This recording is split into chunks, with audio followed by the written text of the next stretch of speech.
बिहार में चिराग पासवान अभी सुर्खियों में बने हुए हैं। चिराग पासवान अभी एनडीए में हैं और कई मौकों पर हाल में एनडीए में ही रहने की कस्में खाते दिखते हैं। चिराग पासवान सफाई देने में पीछे नहीं है, लेकिन एनडीए के कुछ नेताओं से उनकी बन नहीं रही है। कभी नीतीश कुमार के मुखर विरोध करते हुए राजनीति में गिरकर संभले चिराग पासवान इन दिनों नीतीश से नाखुश तो नहीं है, लेकिन एनडीए के कुछ नेताओं की आंखों में चिराग पासवान चुभ रहे हैं। जी हाँ, ऐसी स्थिति में चर्चा ये चलने लगी है कि कहीं एनडीए के इन नेताओं का विरोध करते करते चिराग पासवान तेजस्वी यादव के करीब तो नहीं जा रहे हैं।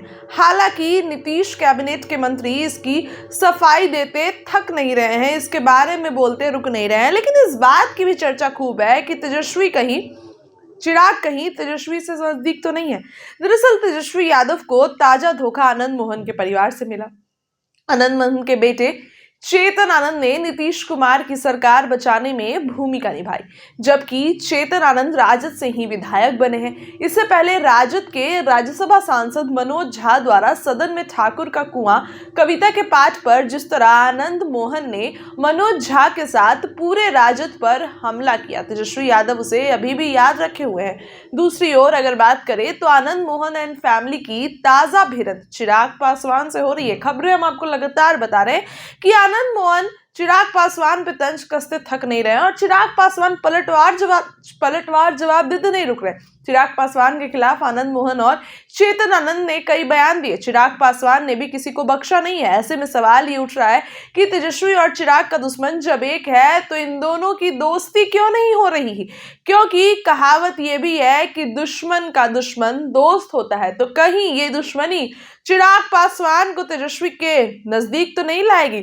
चिराग पासवान की परेशानी जीतन राम मांझी को लेकर भी है, जिनकी बहू के चुनाव प्रचार से चिराग काफी दूर रहे। चिराग और मांझी दोनों ही मोदी कैबिनेट के मंत्री हैं, केंद्रीय मंत्री हैं, दोनों ही बिहार के नेता हैं, दोनों ही एनडीए के दलित नेता हैं, लेकिन राजनीतिक दौर पर दोनों के बीच एक अलगाव पिछले विधानसभा चुनाव में दिखी। ऐसे में बड़े दलित नेताओं की कमी से जूझ रहे तेजस्वी यादव अगर चिराग पासवान को अपने साथ मिला लेते हैं तो एनडीए को दलित पॉलिटिक्स में जवाब देने में तेजस्वी को सहूलियत होगी।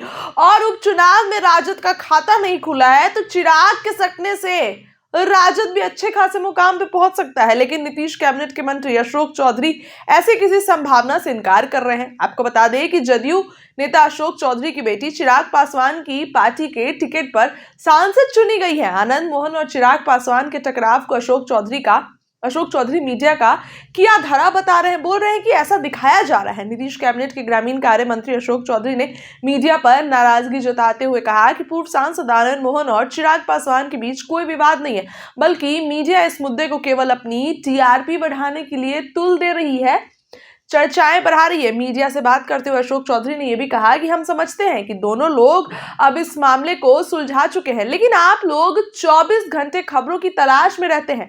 आपको तो टीआरपी चाहिए, आप मिर्च मसाला लगाकर मामले को बड़ा बना देते हैं। क्या ये बात ढकने के लिए कही जा रही है? दोनों के बीच कोई विवाद नहीं है, अशोक चौधरी ने ऐसा कहा है, लेकिन अब साफ साफ जो दिख रहा है उसको नजरअंदाज कैसे करें। वैसे आनंद मोहन और चिराग पासवान के बीच टकराव तब शुरू हुआ जब हाल ही में हुए उपचुनावों के परिणाम के बाद पूर्व सांसद आनंद मोहन ने चिराग पासवान पर आरोपों की झड़ियां लगा दी। उन्होंने चिराग के चुनाव प्रचार में भाग नहीं लिया। आनंद मोहन ने यह भी सवाल उठाया कि क्या चिराग एनडीए में है भी या नहीं। जीतन राम मांझी की बहू दीपा मांझी के चुनाव प्रचार में नहीं पहुंचे। इसके बाद चिराग पासवान कैसे चुप रहे? उन्होंने भी जवाब दिया कि वह आनंद मोहन को याद दिलाते रहे कि बिहार के मुख्यमंत्री नीतीश कुमार की कृपा से ही आप जेल से बाहर आए हैं। चिराग पासवान ये कहने से पीछे नहीं रहे। देखिए, ये दुश्मनी कहीं तेजस्वी यादव के करीब अगर चिराग पासवान को ले जाती है तो एनडीए में क्या होगा? कहीं फिर से इस बार नीतीश कुमार का वोट काटने का काम चिराग पासवान तो नहीं करेंगे? क्या लगता है आपको? कमेंट में बताइए। बहुत बहुत धन्यवाद।